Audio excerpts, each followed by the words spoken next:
just a normal little 5-year-old kid being taught how to do some juggling feats. In the beginning, Anthony wanted to learn to juggle because his older brother Tommy had been taking lessons from me.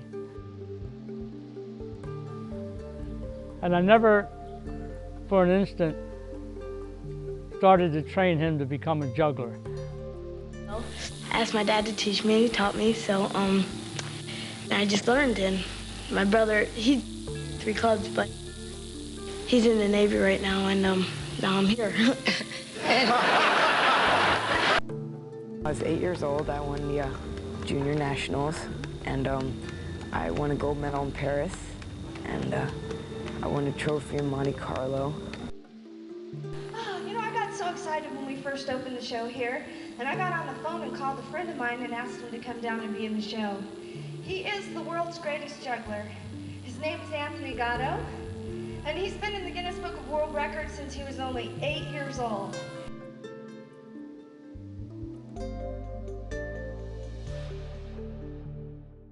It's my pleasure to be giving out the Bobby May Award. This award is given out to the juggler or jugglers who best exemplify the spirit of Bobby May by sharing their talent, time, skill, and experience with other jugglers. This year's recipients were not only lifelong friends with Bobby May, they were performers for over 35 years in the most famous venues throughout the world with the acrobatic trio Los Gatos.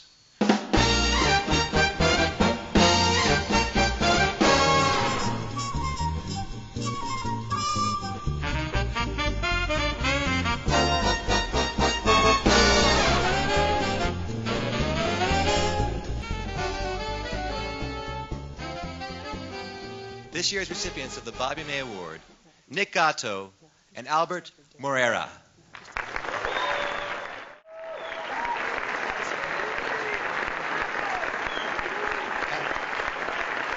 I'm grateful for all the years of dedication and hard work that he put into me and was able to get me to where I am today.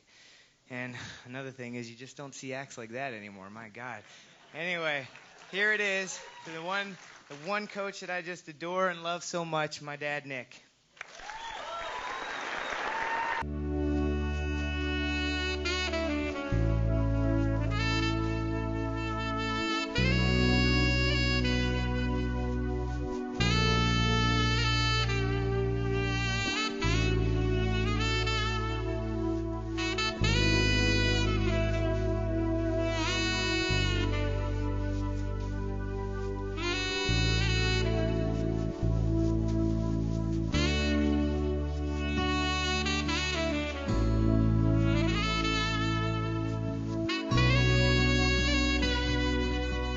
I don't know if there's a real, true beginning date as far as my acrobatic career is concerned, but it was sometime around 1943 when I was in high school. I was a member of the Baltimore Polytechnic wrestling team, and the wrestling team was asked to put together a little acrobatic performance to be shown in the annual school play. I got together with some of the other wrestlers and we put together an act which was well received.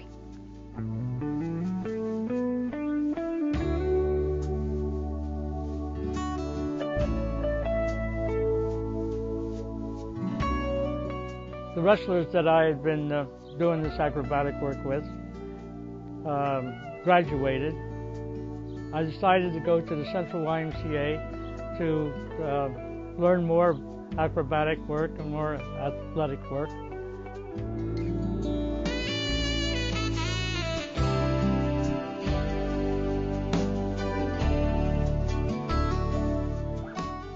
And after practicing gymnastics with the gymnastic coach, Mr. Anderson, I met 2 other members of the Y, and we began to fool around a little bit and build pyramids and do handstands and do some tumbling together as a group.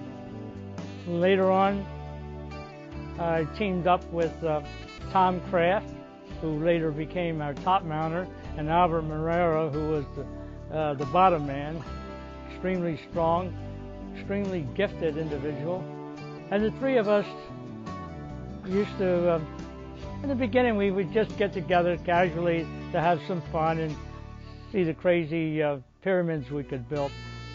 But it developed into a nice warm friendship, and it developed into three people that kind of enjoyed one another's company. And so we said, well, let's really work on becoming an acrobatic act, which we did.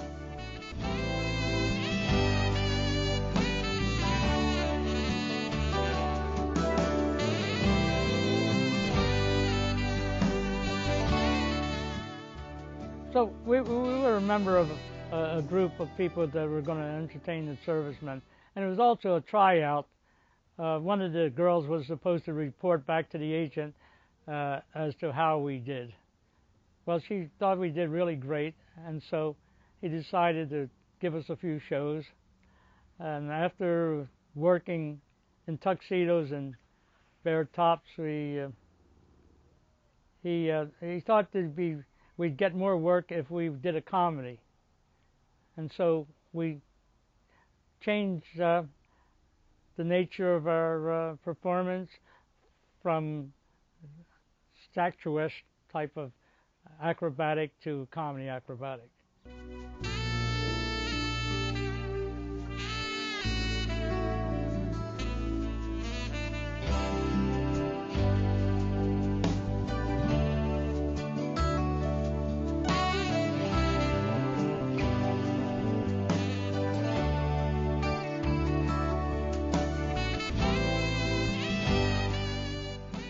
During that time, we had won a local talent competition at the Club Charles, and one of the prizes was to perform for a week at this local club.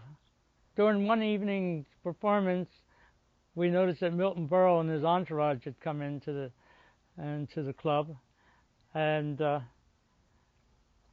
we decided to do one of our comedy tricks and have the top mounter land right on Milton Berle's table, and which he did.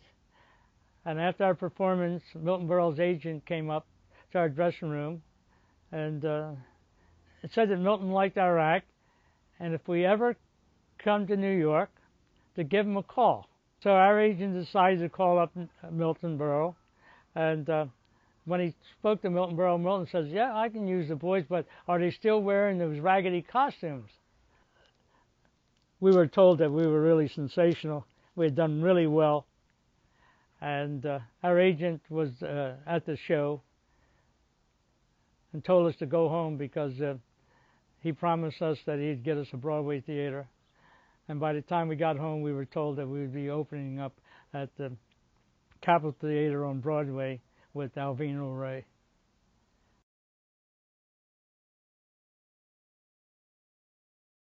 We met Carl Ballantyne the comedy magician. And he said, I have to tell you boys something. And he said that I happened to go into the William Morris agency to see my agent. And he wasn't there, and I looked on the table. It says, Los Gatos must have this act at any cost. I decided to lead the act in 1954. Bought a tobacco shop that was formerly owned by my sister, and I bought it from my sister.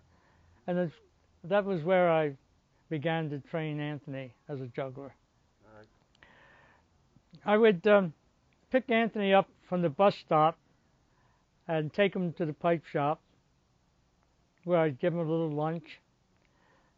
And after lunch, Robbie would do his homework, and I'd open up the trunk of juggling props and train Anthony in the art of juggling.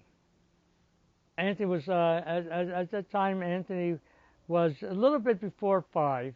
He was just a little before his 5th birthday when I started to train him.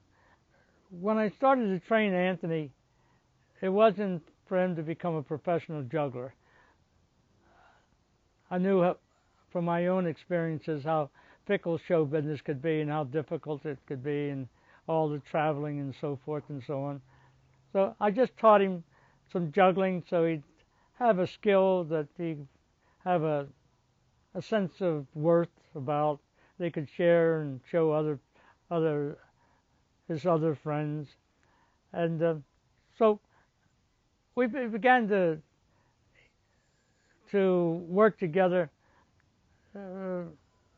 with no future intentions. We were just going to have a little fun together. In the beginning, Anthony's progress was normal.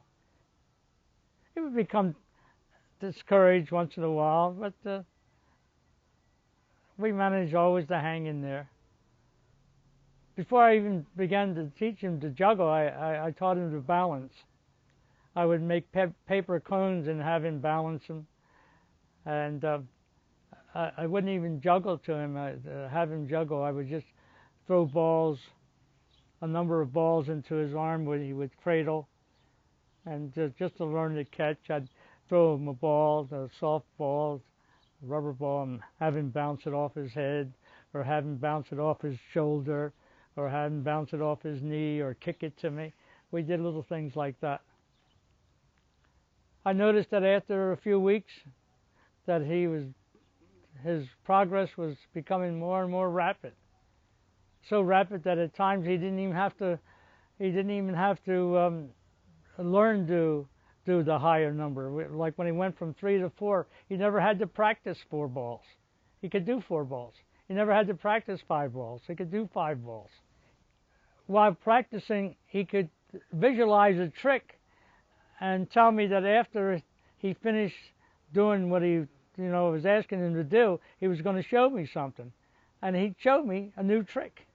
He could just visualize it and then execute it.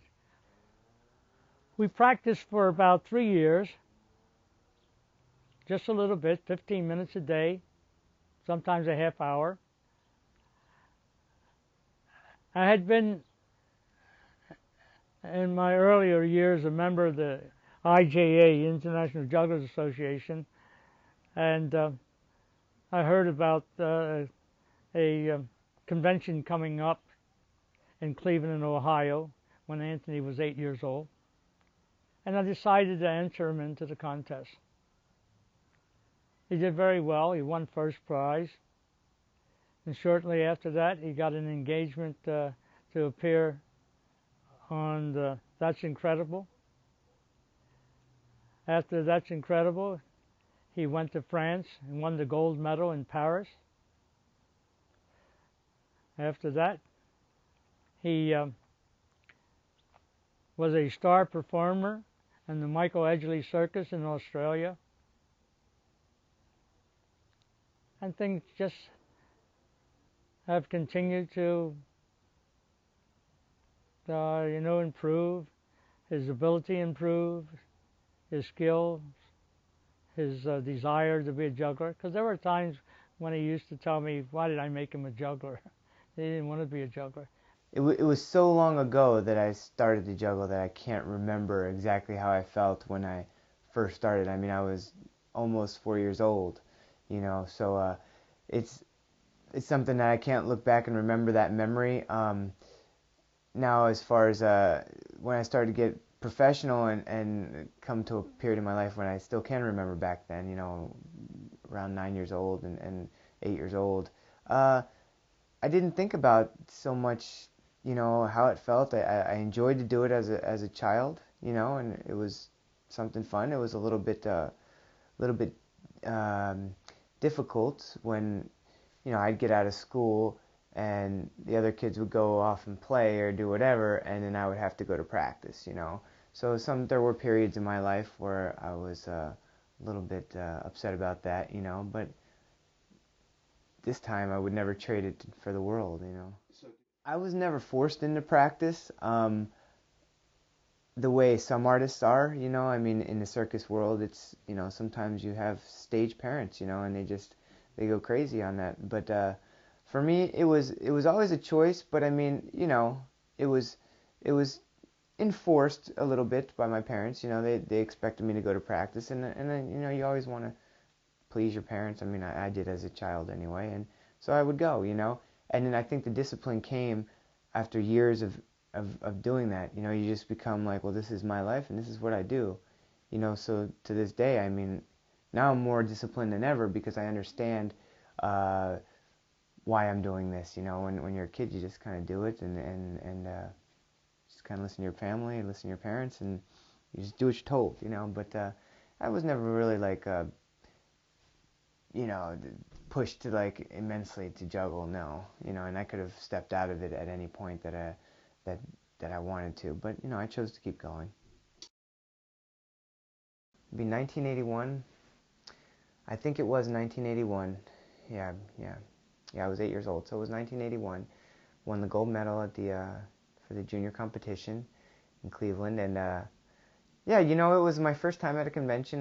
My father he wouldn't bring me to those events, you know, because he kind of wanted to not let me know what I was doing was difficult. When I was young, you know, and I'd attend those festivals, they really would look up to us a lot. And I think it was the first time that they'd seen something like, you know, a child who could come in and do all these things. And yeah, it was, you know, like I said, it was a fun time in my life. I met a lot of cool people, and you know, I had attended a few festivals after that. I can't remember which ones, and when I was there, but I later on in the years finally won the senior nationals for the IJA. I won all the numbers competitions for the IJA, and so, you know, I'm at a different point in my life where I don't really attend the conventions anymore, and it's you know, I've moved up and on to a different level of competing, and you know, which was the circus festivals and those kind of things. You know, competing was interesting for me as a child and as a young adult. You know, it was a challenge to me to go to these places and try to win. You know, I much more enjoyed competing in circus festivals against, you know, professional artists and different types of acts than I ever did at juggling conventions. But you know, I had some great times in the juggling conventions competing when I was, you know, in my youth. And but you know, I mean, I have won everything that I've set out to win. And for me, I feel that that's all I needed to do was to, you know, accomplish these goals that I had in my mind. And those goals have been accomplished by me, so it's time to move on. You know, I'm a professional. I think there are certain times that I went and competed in the juggling conventions when I shouldn't have, because I had been a professional, you know, and there's no reason to do it. You know, I mean, you want to challenge yourself when you're coming up and see, you know, how much you can push yourself. But you know, I've pushed myself all my life. I've been practicing now for 28 years. You know, I know how to juggle. I don't need to show anybody that I know how to juggle. If nobody believes that I know how to juggle, well, it really doesn't matter to me. You know, the only place that I think I need to prove myself is on stage every night in front of an audience of paying customers that appreciate what I do. There's no need to compete in these circus festivals and these juggling competitions because I've done them all. And you know, I have no interest in it anymore. It's just, that was a phase of my life that's I've, you know, grown out of now. And now I'm moving on to bigger and better things. Well, when I was 8 years old, I did the convention in Cleveland, Ohio, and somehow there was an agent there that had seen me at this convention and decided that he would like to try to put me on That's Incredible. And apparently they accepted, and we went down and filmed this TV show, and it was a great experience for an 8-year-old kid, you know, to be going to a TV studio and you know, experiencing that. And I think I had a relatively good show. I remember I was still in my shorts that I used to wear on stage, and at the end of my act, John Davidson, who was one of the hosts of the show at that time, sort of picked me up and gestured like he was throwing me out into the audience, you know. Of course, he didn't throw me, but anyway, but it was a nice time. Then someone like Anthony Gatto comes along. Disguised as a mild-mannered 9-year-old boy, Anthony seems able to juggle everything but the kitchen sink. His natural ability is uncanny. It's almost as if a reincarnated juggling master is hiding out somewhere inside Anthony's young body. Operating at a skill level so far above his age that it's ridiculous, Anthony gives new meaning to the often used phrase, child prodigy. What Anthony is doing is supposed to be impossible. I think someone forgot to tell him that. Okay, let's see.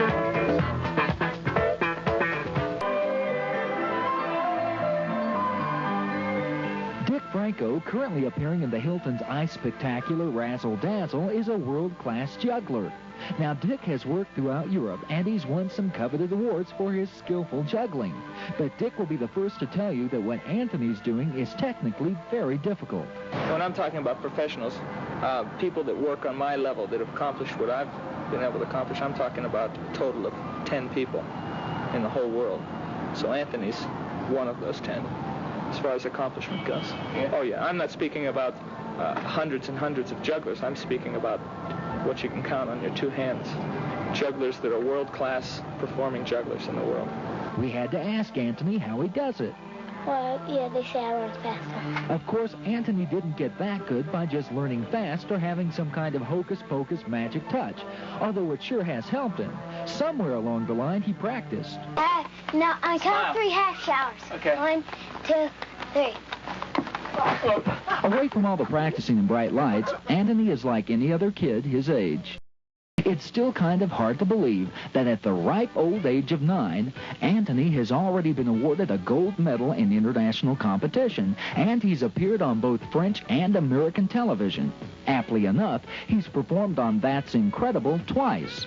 Last we heard, Anthony was traveling with his dad and juggling in the famous Edgeley Circus. Told us he was going to bring back a kangaroo. What does the future hold for Mr. Anthony Gatto? Well, he said he wants to be either a veterinarian, a juggler, or an artist. Whatever Anthony chooses to do in the future, watch out. He's a winner. Then, as the career went further, my first real working kind of a showbiz stage show was in Paris, believe it or not, at 9 years old, and kind of snowballed from there. I came back from Paris, won the gold medal there, and went to the Reno Hilton for my first appearance in a production show. I remember just going to, you know, meet Dick the first time. You know, my dad had told me about him, and I had heard about him through other people as well as a youngster, you know. So it was really cool to go and meet Dick Franco, you know, and then to actually get to perform with him was, you know, even cooler for someone like myself, who was, I believe I was 9 years old at the time.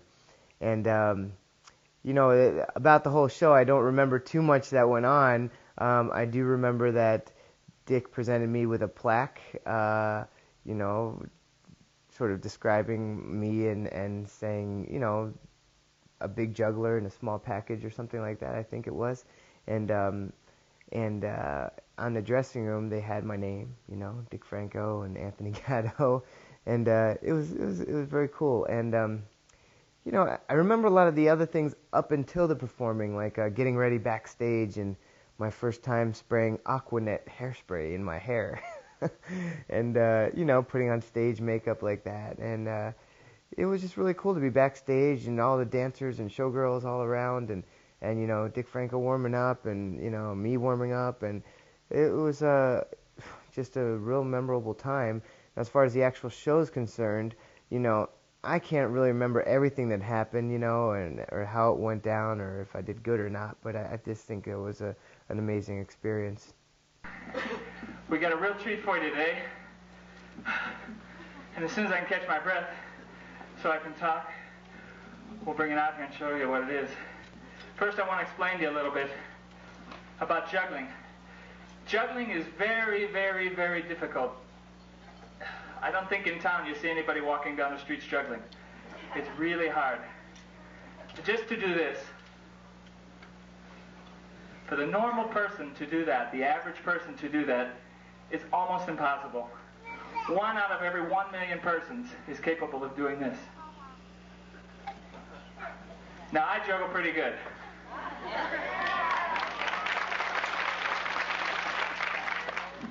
I learn really fast. Most of the jugglers who can juggle like I can, they're like 30, 35 years old. My age or a little bit older. They all started when they were kids. I learned really fast.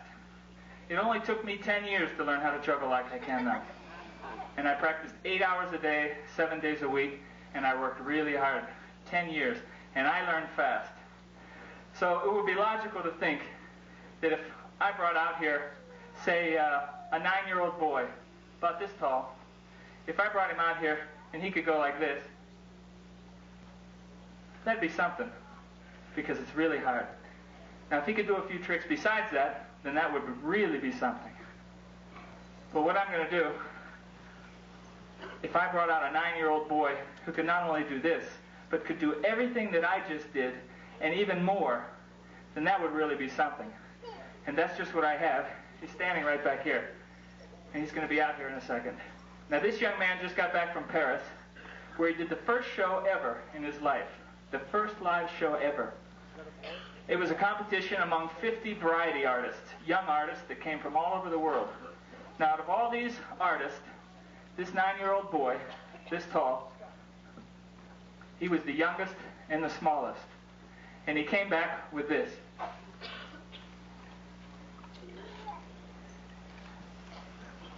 That's the gold medal, first place.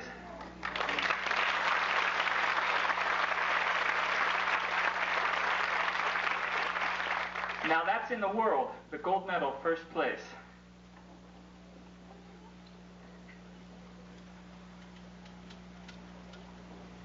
This is his shirt.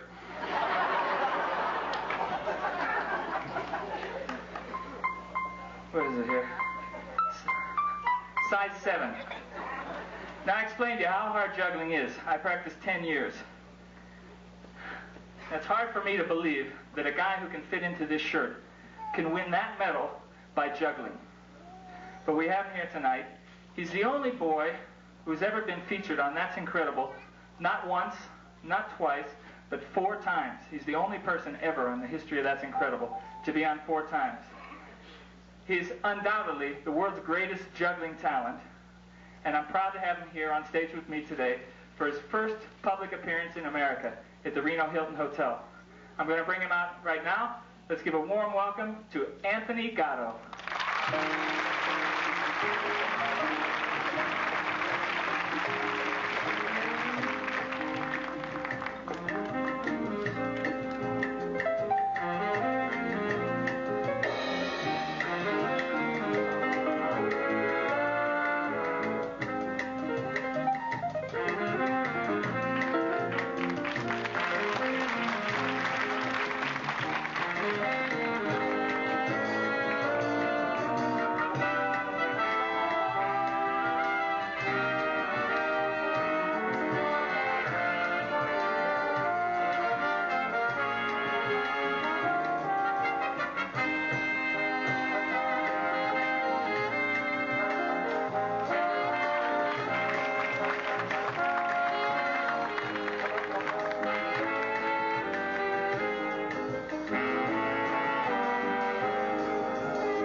We're going to do 12 objects for you.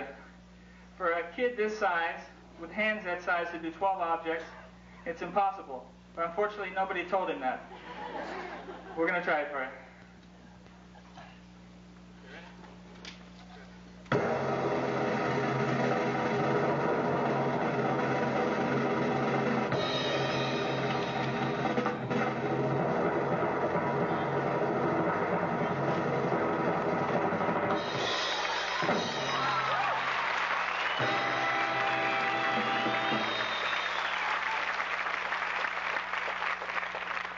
That's Anthony Gatto.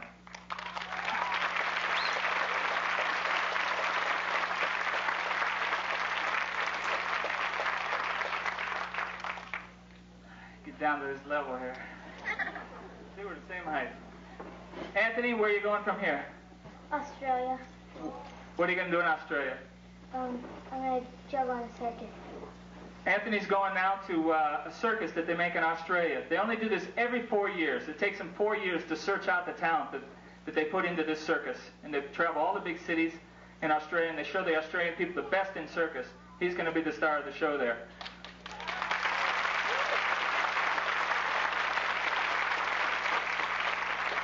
He's going to be here 2 weeks. We're going to work together. Next Sunday, he'll be here on this stage again for the second time, just before he leaves for Australia on the 22nd of February. How are you handling success so far? I got a Pac-Man watch yesterday. Is there anything you like to do more than juggling? No. Nothing at all? How about something that you like to do maybe as much as juggling? Drawing and playing Pac-Man. Okay, now one thing about Anthony is he's got very small hands. They're less than half the size of mine. And the props that he's using are quite large. And Anthony wanted to do 5 clubs for the longest time, but he couldn't hold them in his hands. So he figured out a way to do it so he didn't have to hold all 5 in his hands. He's going to show you that right now. Now this trick is this is a serious trick when you're juggling. This is the big time, a trick like this. I didn't do it in my act. Sometime I do, but really I'm afraid to do it because I miss it a lot. This is the big time, this trick right here. Let's see how you can do it, Anthony. George, good.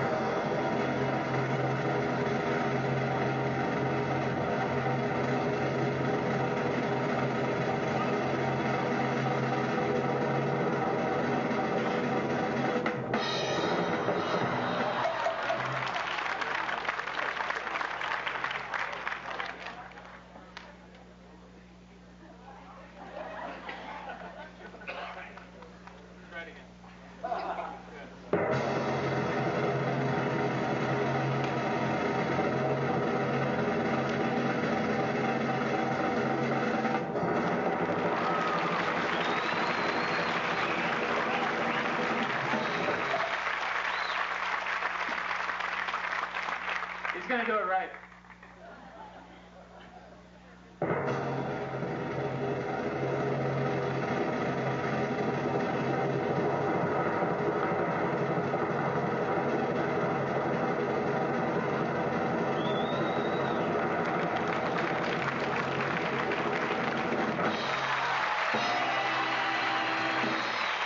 That's serious juggling. Anthony Gatto, ladies and gentlemen.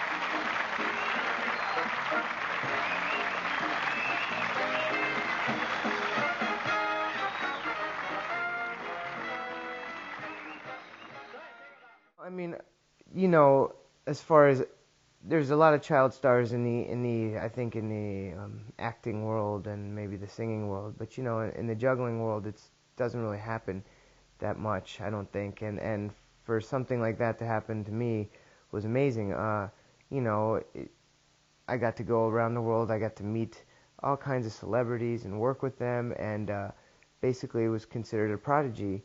And you know, to have the opportunity at 9 years old to play the Hilton, you know, in Reno, Nevada, is really, I don't know if that'll ever happen again. You know, I mean, times they have changed, and you know, to get those opportunities is really tough to do. And actually, we should thank Dick Franco for, you know, bringing us in and letting us perform with him, because that was really one of the ins that I had of getting into the stage work. And from that point, we went to Australia and worked there in a circus, and then came back to the Hilton in Reno, and then I went to the Flamingo Hilton in Las Vegas at 10 years old. I was on the Strip in Las Vegas. So, you know, these type of things, they don't go on anymore, and I'm really blessed to have had that opportunity in my childhood. I remember that Australia was a great place for me as a kid. I mean, it was the first circus I'd ever done, you know, like a legitimate circus tour, and you know, Australia is like a wonderland for a guy or a child who likes animals, you know. I was an animal lover and always going to the zoos, and there's so many animals in our circus, and it was a great experience for me to go to Australia and work like that, and to be able to see that part of the world. How are you? Well, Anthony, of course you're with the Edgley Circus, and you've obviously, how long have you been with the circus? I just started. You just started. And how did you get into juggling? I saw my brother doing it because my father was teaching me. I mean him. And so I asked my father if he could teach me, and he taught me. Uh-huh. And is that what you want to be for the rest of your life? How many people competed to win this gold medal? How many jugglers? About 40. No, jugglers were 14. 14 jugglers. And where was this? In Paris. Were you with the circus in Paris? Mm-hmm. Yeah? Was that the most exciting place you've been, Paris, so far? Yeah, that was my biggest show. Yeah, where are you from? Maryland. Live near Washington. Near Washington, in the States. Where, Maryland? Washington, D.C., you mean? Uh-huh. And how do you find circus life? Do you enjoy it? Yeah. So far in Paris, yeah, that's good. In Paris. Well, I haven't been here, so. Right. So I guess how do you like flying? You'll be traveling around quite a bit. I don't like airplanes. You don't like airplanes. Why? I don't like their food on it.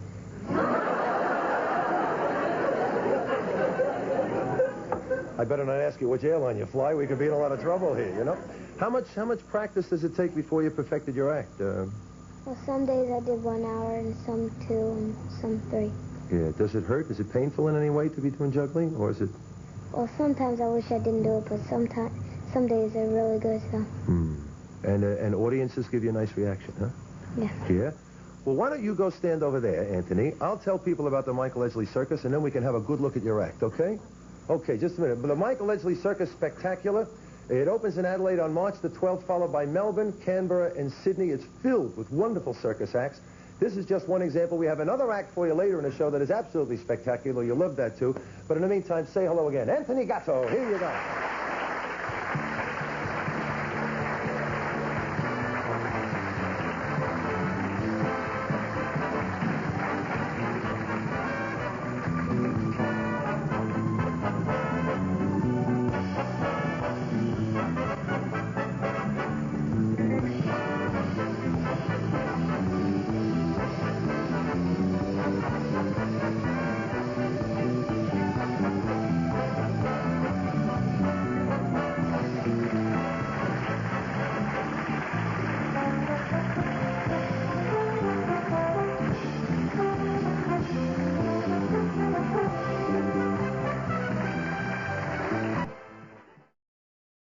This is the impression of Anthony Gatto when he was 8 years old.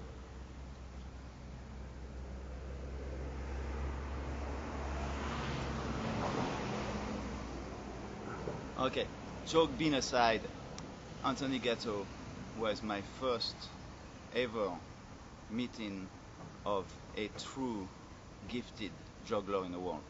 In 1981, this was my first international juggling convention. It was in Cleveland, Ohio. Never seen many jugglers until now. I'd mostly spent my time in a circus in Europe. I was a circus performer as a clown juggler. I could just do 3 ball, 4 ball, maybe 5 at the time. And I walked into the amazing gymnasium of Cleveland, Ohio, and I was mystified by the number of jugglers. It was unbelievable. Wherever I would look, it was props up in the air. But in one corner of the gymnasium, people were actually sitting down and forming a circle, watching somebody in the middle of the circle. And there was a lot of people around, so I kind of pushed my way through, and I was expecting maybe some kind of like a triple somersault act or something. And it was just a little tiny person there, like he was maybe 8 years old, and I just could not believe what I was saying. This little kid didn't have enough of big hands to be able to hold on to his props. So he will start with the club on the top of his head, and he will punch it back to his hand and juggle 5 clubs. He was juggling 5 clubs. He was 8 years old. I already have spent many years practicing. I could not even reach that level. And I understood. Then I was witnessing a miracle. And when I talk about miracle, we're talking about a miracle of being gifted as a wonder of juggling. And this went on for a long time. Every day Anthony was practicing the gymnasium. The entire gymnasium will stop and witness his practice. And I must say, I travel the world, I travel all the continents, I have seen everything you can think of in the art of juggling, and he's truly a unique being. Go, Anthony, go. Once they held sway over kings and queens, the object of all. But for all the magic, it still takes a keen eye, a quick hand, and lots of hard work to become a juggler. Rarely has there been a talent keener, quicker, and harder working than this one, already one of the best in the world. Anthony Gatto is performing on the Strip in Las Vegas. He's a star, and he's only 11 years old, but he's very relaxed. I never get nervous, no. I don't think there's a reason to get nervous, you know. It's fun, so shouldn't get nervous. It took Anthony 1 year to surpass all the juggling that I had learned in like 25 years. And today, his performance is, in my estimation, the most difficult and the most technical juggling routine in the business. Can't throw him over my head. Okay, honey. Okay, take it. Anthony is a gifted juggler. There have been some people who have made the statement that the spirit of the great bygone jugglers are in him. Okay, once again, let's make it a little cleaner this time. Up, quickly. There you go. He learns so quickly. Most great jugglers, or even good jugglers, have to practice 4 to 6 hours a day. Anthony practices 1 hour a day. And one writer says that he literally learns through his eyes. And in Germany, they called him the Mozart of the circus. Nice work. Okay, watch the club down the back. Good. Okay, pack it in. Anthony is one of 5 children, but the only one to juggle professionally. And he's not the least bit intimidated by the rarefied atmosphere at the top of the showbiz world. While he's working the show at the Las Vegas Hilton, he's schooled by a tutor. And to his mother, Barbara, he's still just Anthony. Anthony's a very normal little boy who happens to love to perform. And he, in my estimation, is a very good juggler. But once he's off the stage, he's just a normal little boy, does normal things. He has his jobs to do. He gets yelled at if he gets into trouble by us. Start with 5-ball cascade. Half shower. At any age, being good means practice, practice, practice. Anthony and his dad warm up backstage for an hour before every show. Even in rehearsal, he's performing feats that few others do on stage. 5 and 6 balls in the air at a time, 7 and 8 rings. Anthony has impressed many an audience, but he doesn't let it all throw him.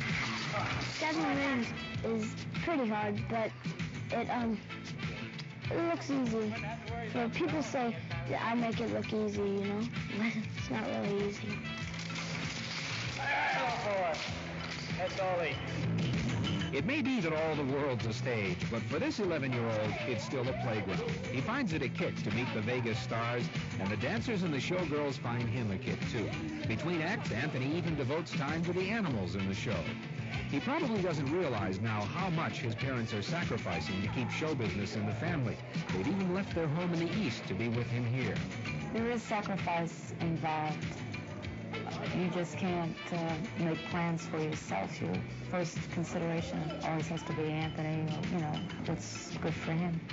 But I think in the end, you know, it'll be worthwhile, because hopefully Anthony might pass his talents on to somebody else, whether it be his own children or strangers. When you're only 11 years old and have already won prestigious awards for feats of juggling, can it be long before you lose interest in the stage and set your sights on something bigger? For Anthony, it may be never. Well, I want to keep juggling. Before, when I was little, I wanted to become a boxer. Yeah, but I'm going to keep juggling because I like it. Anthony's dad says that you become a juggler when you pick up the ball once more than you drop it. But for Anthony, maybe it's something more. He possesses the magic of the great jugglers, and it all comes so naturally. He just doesn't miss. When I was 11 years old, I went to Monaco, Monte Carlo for the International Circus Festival that they have there every year. And that festival is now nearly 30 years old. I was there when I was 11, and on that same bill was the great Russian juggler Sergei Ignatov. And we actually competed together on that show. And it was a circus festival of all different circus acts, not just jugglers. There's acrobats, teeterboard, flying trapeze, anything you can think of goes to this festival. And it's always the best of the best are the ones that are going to Monte Carlo Festival.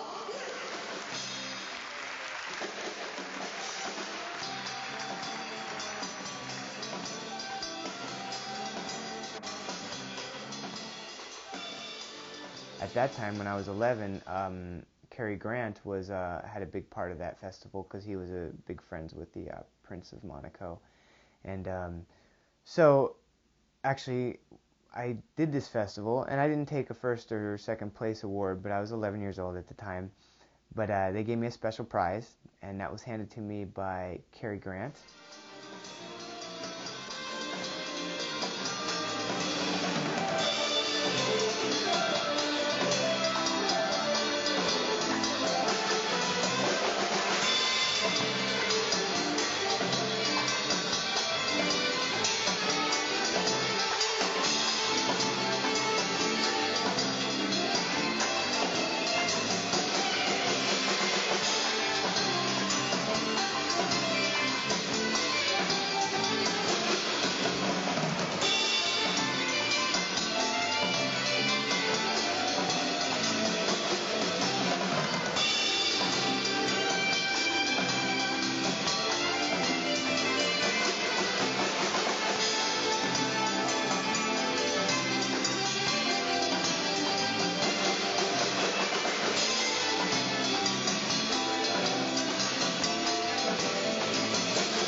Well, I remember landing in the airport and being picked up in a Rolls Royce and taken to the Ritz Hotel in where we had 2 suites, not 1 but 2, and it was just wow, you know. I mean, I can't remember. I think I must have been like 11 years old or something like that, and you know, it was my first experience on a rake stage, and I don't even believe I've been on one since. You know, my dad had sort of forewarned me because he had played this room before, and you know, he said it's going to be a little bit different, but you're not going to have any problems. And he was right. I mean, I did have a good show, and I think the only thing that I found difficult were pirouettes and the kick-ups I do with my feet, because the clubs had a tendency to roll down before, you know, you got a chance to kick them up. But, you know, I was able to overcome that. And after the show, we got to meet, at that time, Princess Diane and Prince Charles and the Queen Mother. They came back and, you know, shake everybody's hand. And it was a phenomenal time. I got to see the sights in London, you know. My dad made sure I went to, you know, the good places to see, the Big Ben. He took me to Hamley's Toy Store. It's a toy store that has 6 floors, so it's like a paradise for a kid. And you know, all the great sights of London, and you know, just another great experience in my childhood. I'm Anthony Gatto. I'm 12 years old. I'm a professional juggler, and in a moment I'll be showing you more of my tricks.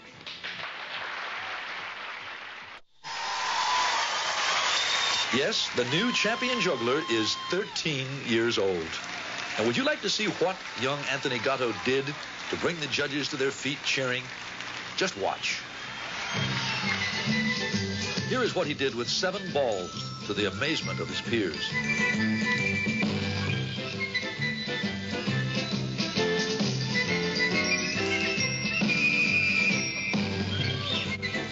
And this is what he did with 8 rings, to the astonishment of the old pros.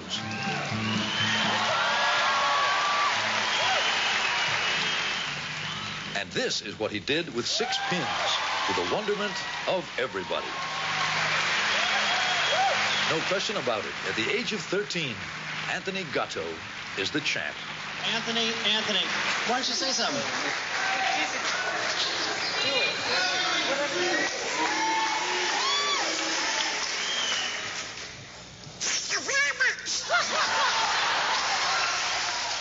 I couldn't have said it better myself. That's our report for this Sunday night. I'm Charles Osgood, CBS News. Good night. See you later.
On First News 3 at 5 o'clock, we introduced you to a group of kids performing on the Strip. Because of their late hours, they need to be tutored at home, but now you're about to meet a teenager who's chosen to balance entertaining with life as a high school freshman. And as Deborah Breda shows us, that can be a real juggling act. 15-year-old Anthony Gatto has juggled since the age of 6, a craft he learned from his father. He showed talent and he learned very quickly. I mean, my husband would teach him something and he just executed it really without any practice. And now, Anthony Gatto. 9 years later, Anthony is still juggling. A professional since the age of 10, he disagrees with the idea that child performers are deprived of being kids. Well, I'm not. I know maybe some other people are, but I have plenty, good times and everything. Maybe even more than average, I don't know. Some of those good times include entertaining throughout the world, including a command performance for British royalty. He's been seen with the rich and the famous, but he says such a life isn't as glamorous as it may seem. For the past 4 years, Anthony was privately tutored, and that got to be a bit lonely. I didn't like that as much as going to school. Yeah. So, what did you miss then? I don't know, just being around, friends and stuff. And while Anthony made it look easy this past year, there was nothing simple about his daily juggling routine. Up bright and early at 6:30, his days usually don't end until sometime past midnight. Every once in a while I need a vacation because, it does get kind of hard, but I can pretty much keep going. I eat my Wheaties in the morning, and that just gets me through the day. Deborah Breda, News 3, Nightside. And now that school is out, Anthony will get that well-deserved vacation, although it's a working one. He'll be performing in Osaka, Japan later this summer. He's good. He really is.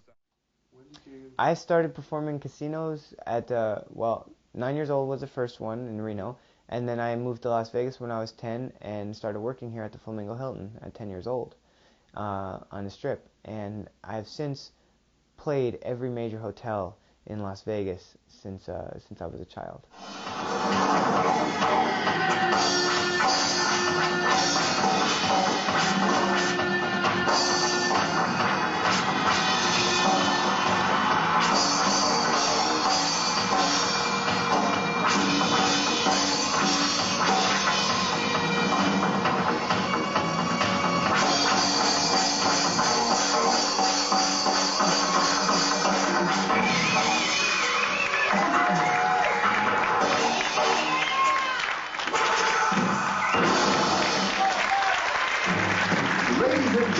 Anthony will now attempt a feat never performed on stage by anyone else. He will attempt to juggle 7 clubs.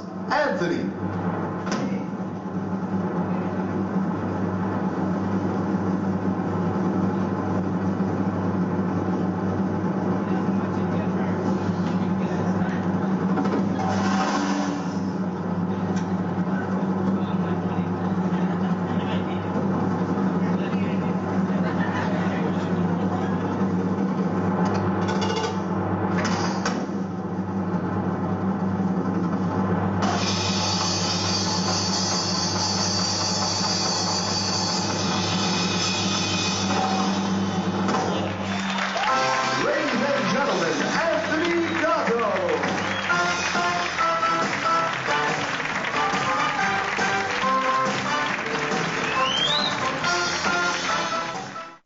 You're about to be stunned and amazed at the talent of our next guest.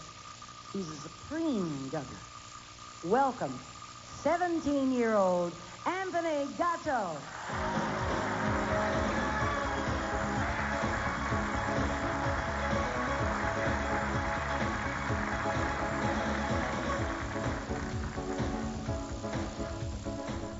Mittag stellte Anthony Gatto, der weltberühmte Jongleur im Berliner Wintergarten-Varieté, einen neuen Weltrekord auf. 12 Ringe wirbelte der 20-jährige Amerikaner sekundenschnell durch die Luft.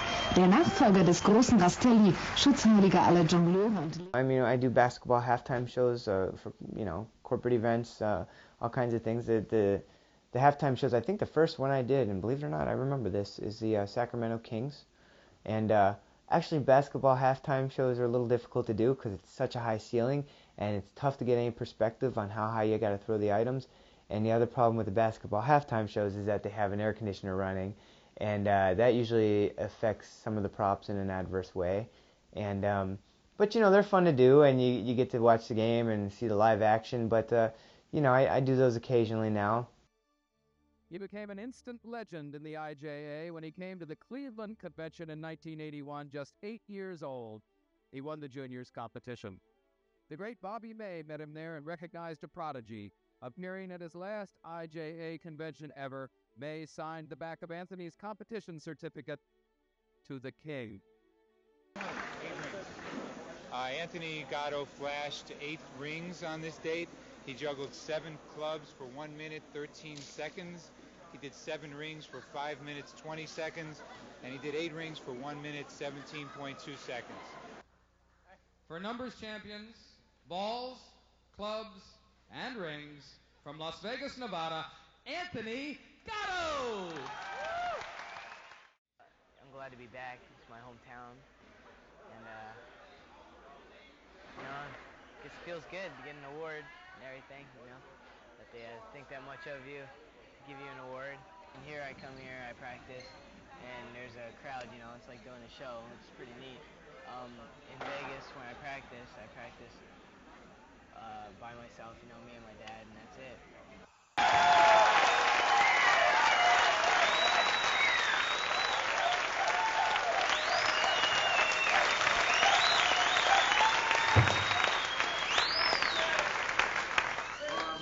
Not too good at speeches, but I figured I'd get some more practicing because I thought I did pretty good last night. I just wanted to say goodbye, and get y'all while you're here, because I'm going to leave now. I don't think I'm coming back tomorrow. My dad might, so you can still say goodbye to him. But, I just want to thank you all, and, just keep on juggling. Thank you. And I love you guys, too. You're great, and maybe I'll see you next year. Goodbye. Yeah.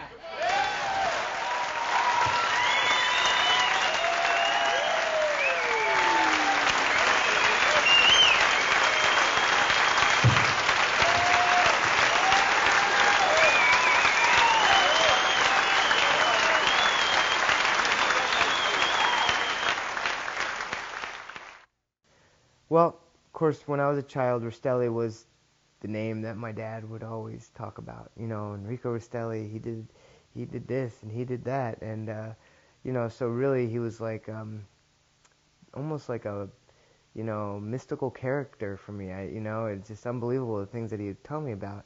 And when I was younger, people were comparing me with him. I didn't realize why at the time because I was 8 years old or 9 years old or whatever.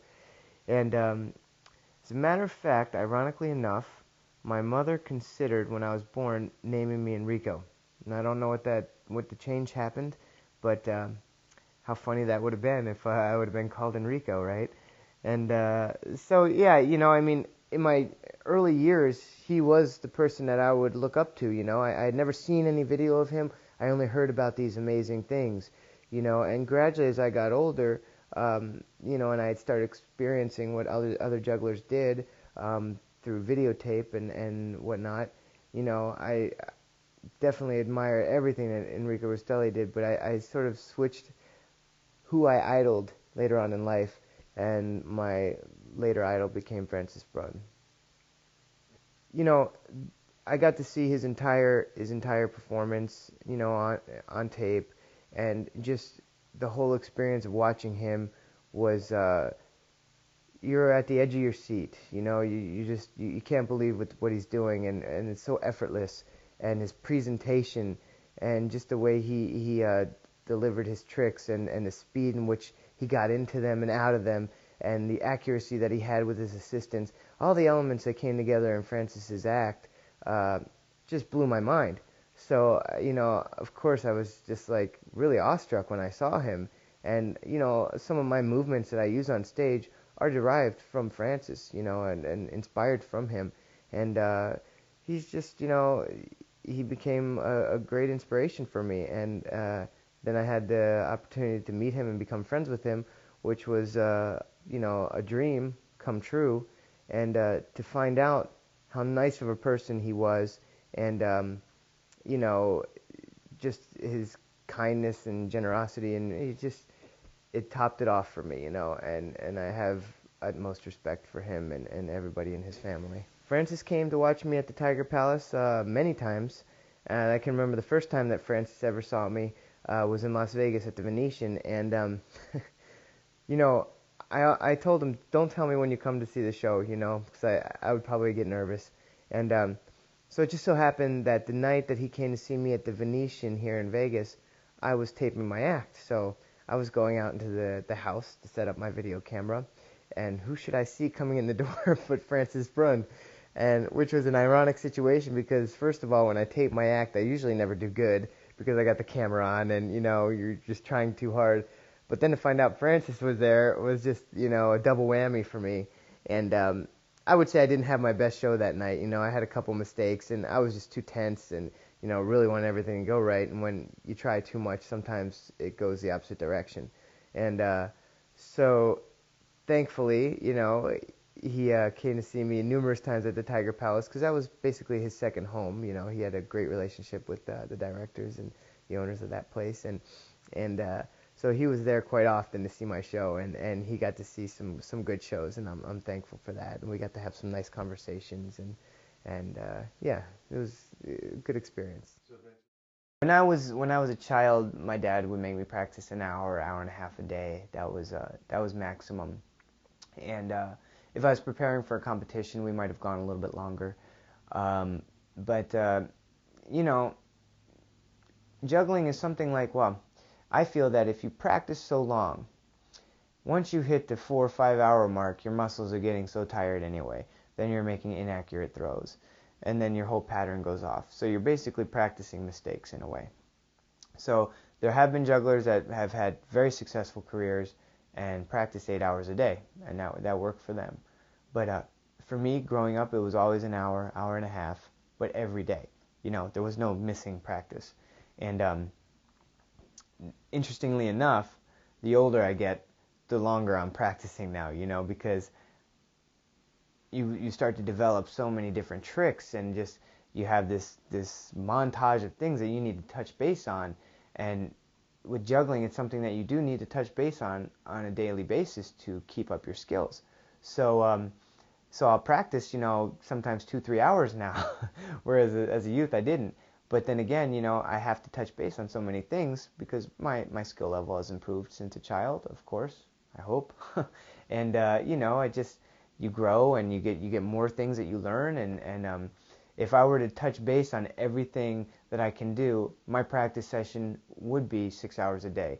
But so I have to sort of gauge it now, you know, what's important to work on today, what will I do tomorrow, you know, okay, so today I worked on this trick a lot, I don't have to work on that tomorrow, you know, then I'll do something else. And if there's something giving me a problem in a show, I might need to touch base on that a little bit more for the day.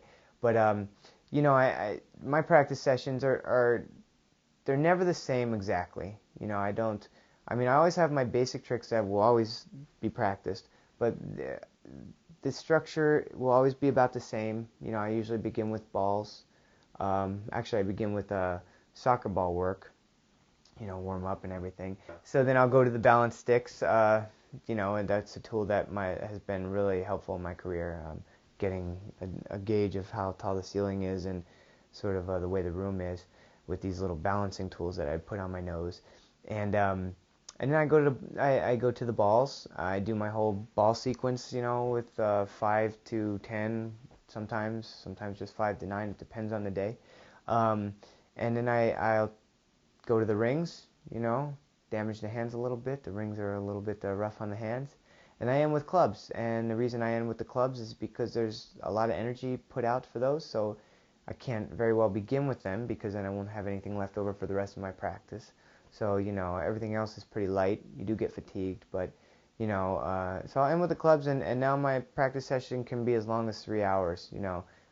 Generally, it's about 2.5 hours I try to keep it at because I can't go too far over because then I'll be tired for the show at night. And that's another thing that you have to keep in mind is I have 2 shows to do at night and 2 warm-up sessions. The warm-up session is about 20 minutes before I go on.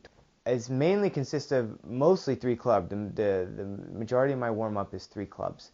Fast turns to get my wrists warm, because now 28 years of doing this is caused a little problems with my wrist. So, I warm up with the 3 clubs a lot, and then I'll sort of do my act in reverse in a way. Like in my warm-up, I warm up with the clubs first, then I go to the rings, then I go to the balls.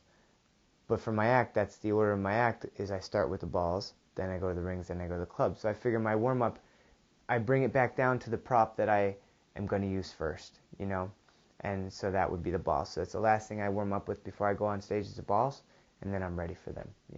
I never practice the act. Sometimes I'll practice a certain trick in the act that, like I said, is giving me a problem, but I don't go through the act unless I'm not working.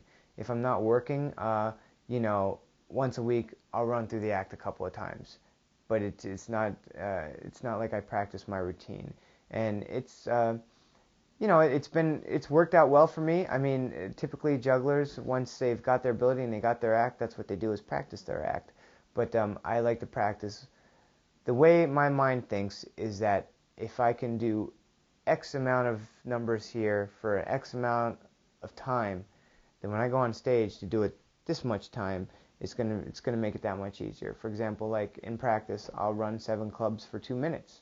I only have to do it like 24 catches on stage, So obviously, if I can keep it going for 2 minutes, I can catch it, for 24 catches on stage. So I like to do a lot more in practice than I do on stage, for that way the stuff that I do on stage will feel easy for me, even though it's very difficult things. So it's like, I believe in 1996, the show that I was working in was a magic show, and it closed down. And when I was younger, I wasn't really involved in the business and the business aspect of it, and getting contracts and talking with agents. It was something that my dad was doing, and I slowly started to progress into that. And it was 1996. I wasn't really into performing. I really wasn't into juggling at that point. The show was closing, and I said, I should try something else. I'm kind of getting burned out. And basically that was what it was. I was burnt out. I had been juggling for a long time at that point. And I mean, if everybody has to feel that at some point in their life, they get tired of doing something, but you take a break and you come back to it. Well, I took a 2-year break, and for me, I think it was the best thing I could have done for my juggling. At the time, it wasn't easy times for me those 2 years. I mean, I started a landscaping business, and tough work. I mean, I was out in the Vegas heat in 115-degree weather, digging holes for trees and putting in sprinkler systems and that kind of work. And it's rough, and it's a rough job, and and not to say juggling's easy, because I feel I work just as hard at it, but it's much more gratifying to me to get applause for it. I didn't hear one person clap when I was landscaping. That was kind of bothering me. But so I needed a 2-year break. It wasn't a great time in my life, but it was a needed time, and I came back stronger, better, and more determined.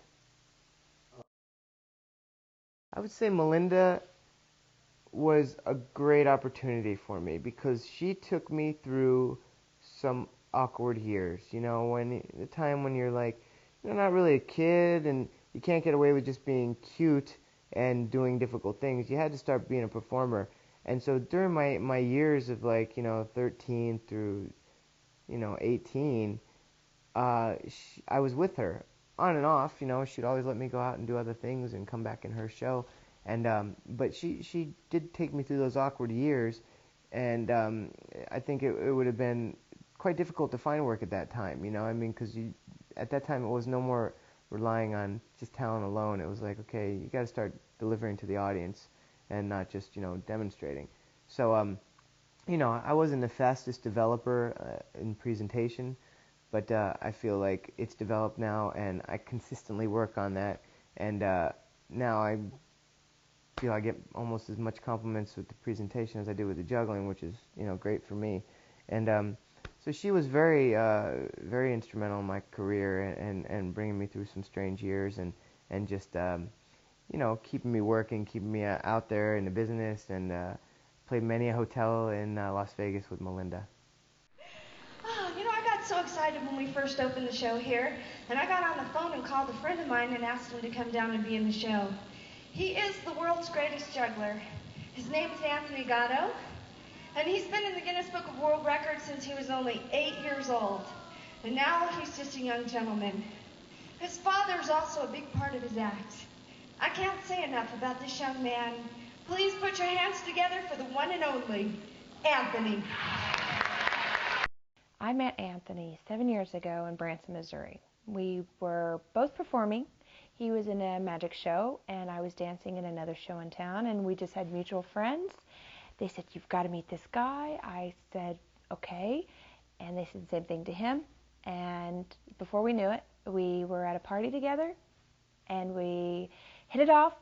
3 weeks later, we were engaged, and about 9 months later, we were married. And it's history ever since. I believe it was October 31st. It was Halloween night, was my premiere night in the act. And we were in Las Vegas in a show in a casino, and it was really funny how it happened, because we had talked about it, and I was a dancer, and we talked about one day maybe doing the act together, because Nick was still in the act. And finally we just said, you know what, let's do it. Let's just do it right away. A producer suggested that I be added in the act, and it was really scary for me, because it was out of my realm of expertise, and I was never good with hand-eye coordination. And so when we started doing this, I was, oh my gosh, here we go. And I thought it could possibly turn into a comedy routine. So I was trying not to let that happen. But Nick was backstage with me every step of the way. We made notes. We had everything planned out. Okay, this is what happens next. This is what happens next. I didn't have a lot of time to plan for it. Most people have time to rehearse and plan and get the costume. And it was a very rushed ordeal. And I pretty much had, I think it was a day to do it. One day. So I was working on notes, and Nick was saying, "Oh, this is next. Grab this thing. Grab that. Okay, now you're going to go out. Wait. So, but then after time, it developed, and I developed my own style, and I memorized the timing, and I knew what was going on. So eventually, everything came about, but it took some time. It took some time.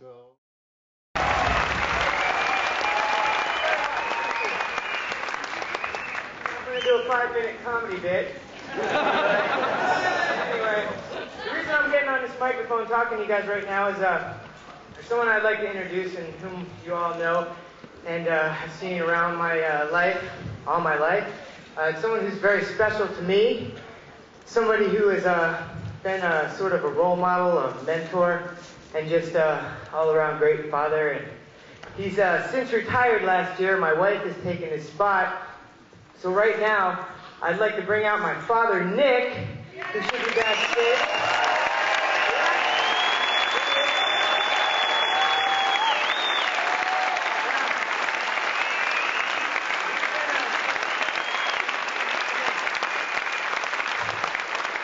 Don't walk away. He's been a great inspiration to me, and just basically a necessity in my life, and just a great help. And I've made this plaque for him. Bring that on out there, Danielle. And since his retirement, it says, "My coach, my mentor, my father, Nick Gatto. Thank you for all the years of hard work and dedication. Your efforts will always be appreciated and never forgotten. With love, Anthony." And that's for you.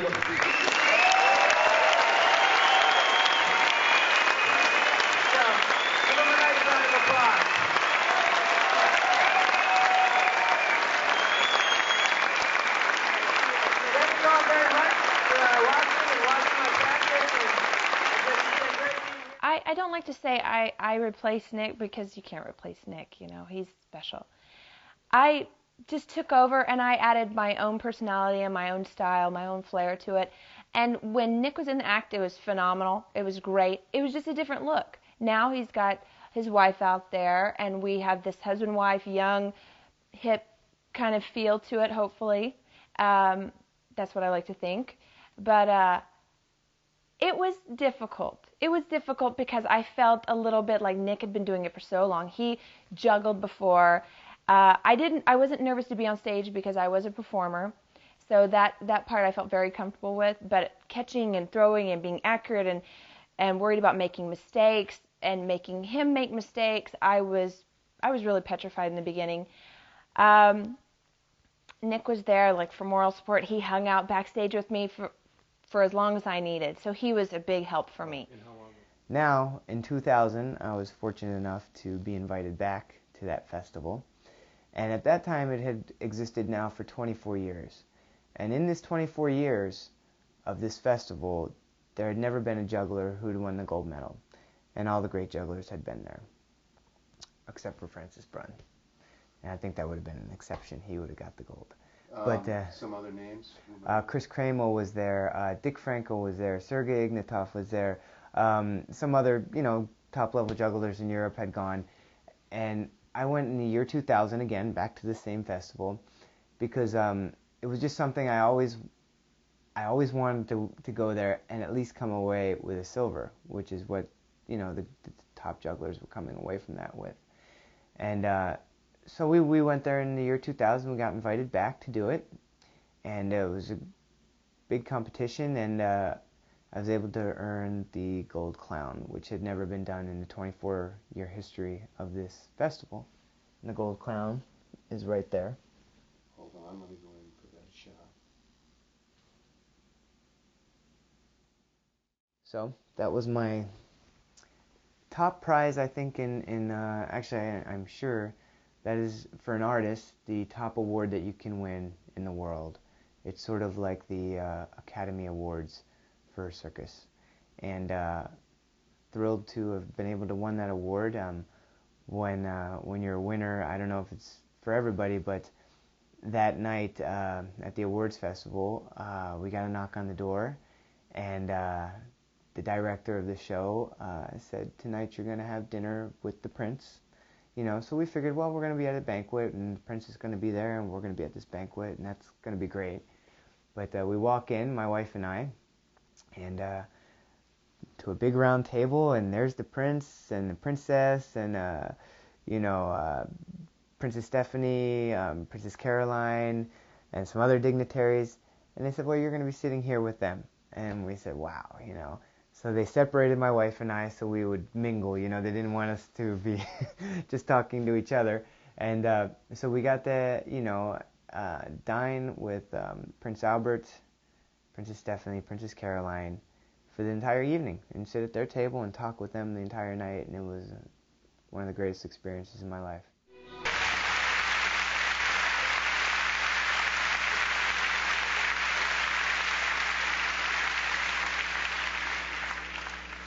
Jetzt wirft ihm Daniel die 6. und 7. Keule zu. 1982 war Anthony das erste Mal im deutschen Fernsehen zu bewundern, im Telezirkus. Und damals waren es immerhin schon 5 Keulen, aber die 5. balancierte er zuerst auf dem Kopf. Seine Hände waren noch zu klein, um alle 5 zur gleichen Zeit zu halten. Heute also 7 Keulen. Und damit steht er im Guinness-Buch der Rekorde.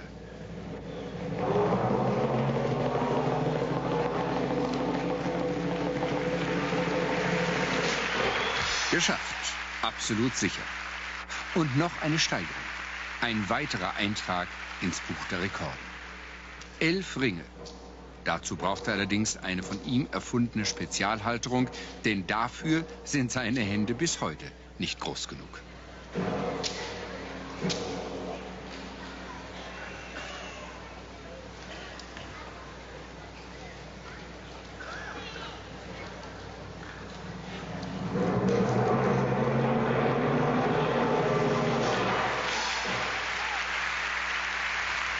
Und auch hier fehlerlos.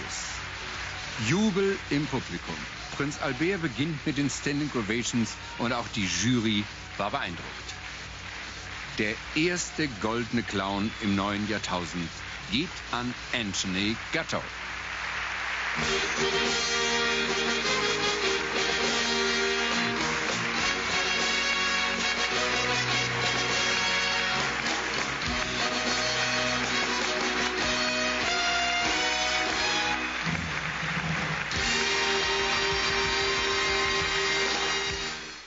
The best place that I've ever worked in Europe is without a doubt the Tiger Palace, which is in Frankfurt.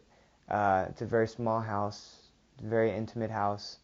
Only seats about 170 people. But the audience is so close to you, and the design of the room is so geared for artists like myself that you have a certain feeling when you work there. And to top it off, the direction is so into the artist and into the show and into her house that she watches the show every night, the owner of this theater. And every night you'll see her out there clapping, you know. I've played many great places in Europe, though, you know. I mean, there's the Winter Garden, the Lido in Paris. These are all great houses, the Monte Carlo Sporting Club, you know. I mean, all these houses are top-notch places, but, you know, you have your favorites, and I do have a favorite, and it is Tigre Palace.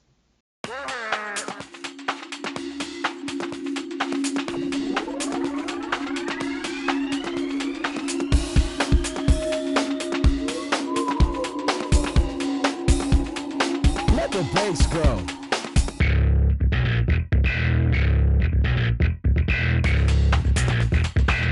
Let's do it.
Okay, so it's like 45 minutes before you go on. Tell me a little bit about the mental process that you go through before a show. Really, for me, the only process is the process of warming up, putting on the makeup and everything. As far as my mind is concerned, it's best when I'm not even really thinking about the show, so much. I mean, when I'm warming up back here, I have guys talking to me. There's action going back and forth. I like to warm up, but I mean, for me, it doesn't help to focus any more or less, or really think about the show. And I have my best shows when I'm basically juggling nearly unconsciously. They say, you just kind of going through, letting your body take over, and not really, using your mind as much to perform it. And that's when I have my great shows. I'm always trying new things on stage, new moves or different ways to look at the audience or whatever. But for the juggling, it's as far as the juggling is concerned, I just need to let my body take control, and it knows what it's doing. You know what I mean? It's just when you start to think too much, that's when I have mistakes. If I get that word drop in my mind, then chances are I'll have a drop on stage. So I try not to even let that kind of stuff come into my mind. I mean, shoot, I think on a Sunday night, I'm doing a project for a guy. I'm building a website for him. And I was out there on stage going through my whole act. And I was constructing this webpage of his in my mind as I was performing. I was like, well, I could do this. That might look good. And I get down, look at the audience. And it's amazing. If there should be a story about what people think when they're on stage. Because sometimes I'm thinking, well, we need to get this at the grocery store. I got to do this repair on the props. I was sitting there ready to go on, I'm in my stance, and for some reason, I have to count how many beats are at that beginning so I know when to throw the ball. For some reason, my mind just wandered, and I was like, oh my god, how many counts is that? And of course, when I thought that, it was time to throw the ball, but I mean, the audience would never know what had happened, but for me, I was like, oh, I threw the ball, and I started to routine, and it seemed like craziness to me, but what the audience would never pick up on that, because they would have no idea.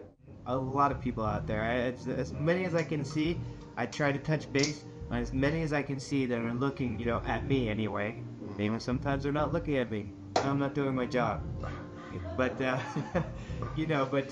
when they're focusing on me and I get done, I try to look at them, each individual as a person, and just you make eye contact and you see their smiles and you see they're happy, and that makes you happy, and I think it's very important, you got to have the contact with the audience.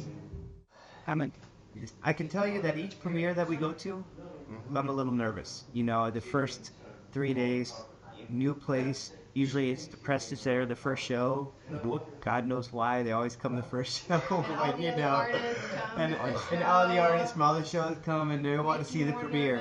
Just to make it even more pressure. But so the first few days I get nervous, but after I'm in the groove, nothing really makes me nervous. Francis Brunn made me nervous when he came to see me the first time. Actually, the first 2 times I was quite nervous when he watched me. Yeah. And now he's seen me enough, and I'm comfortable with him out there watching, and it actually gives me that energy. But I don't get nervous anymore, really.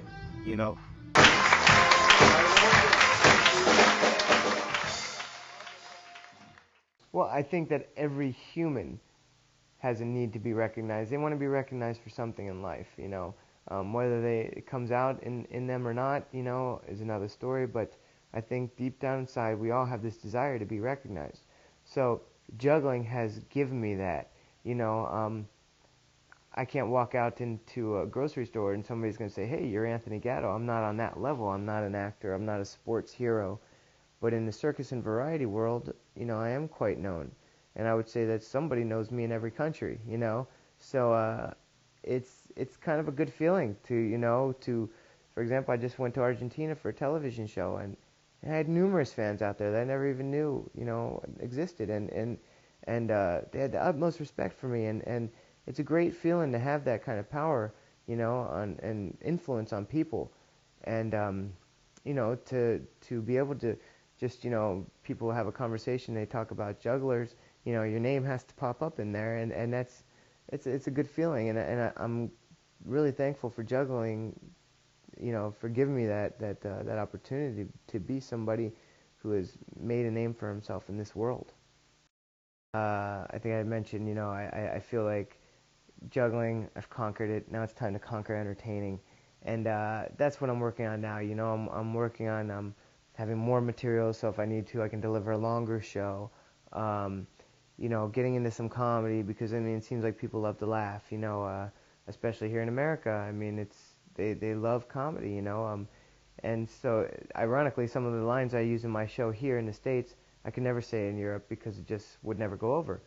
So you have to learn how to play all portions of the globe, And so when I'm here in America, a 45-minute show that I would like to put together would be something that, would go. Out there, I only need my 10 minutes, and they appreciate it. So you have to grow and you have to adapt, and we seem to play mostly in America because we do live here and it's our home, and we like to be home, so we try to accommodate what's what the people want, and so we're just trying to grow, my wife and I, as artists, and become better performers, better entertainers, and just develop and grow, and if you don't do that consistently and try to get to the next level, then you always stay status quo, and we're not status quo people. Well, we work on, I've taken improv acting classes, taken singing lessons. Now, I don't intend on being a singer, but you just have to touch base on things. I tried some dance lessons, wasn't very good at it, but just all sorts of things. You work on new material.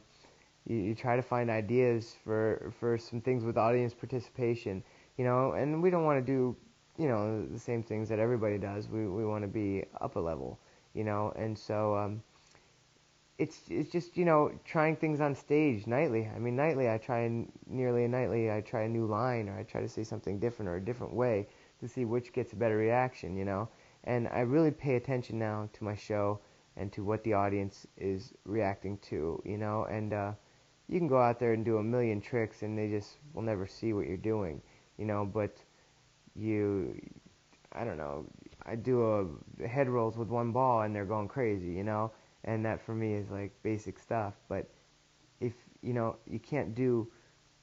can't juggle for jugglers, I have to juggle for the audience, and because the audience are paying my bills.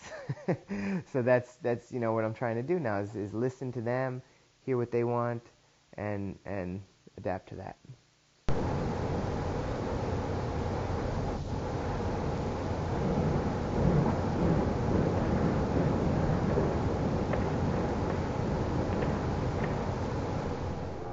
Yes, I think that as an artist, you should always try to keep improving. You should always try to better yourself, because like I said, once you say that's it, I'm good enough, then you might as well hang it up because your career will be over.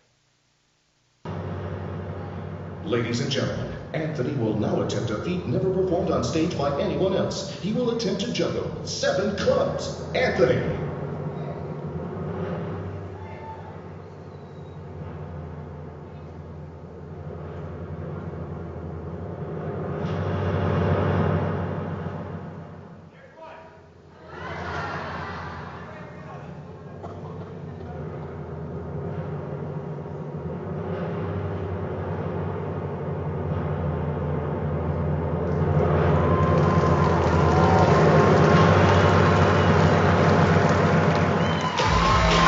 Ladies and gentlemen, it's Anthony Gatto!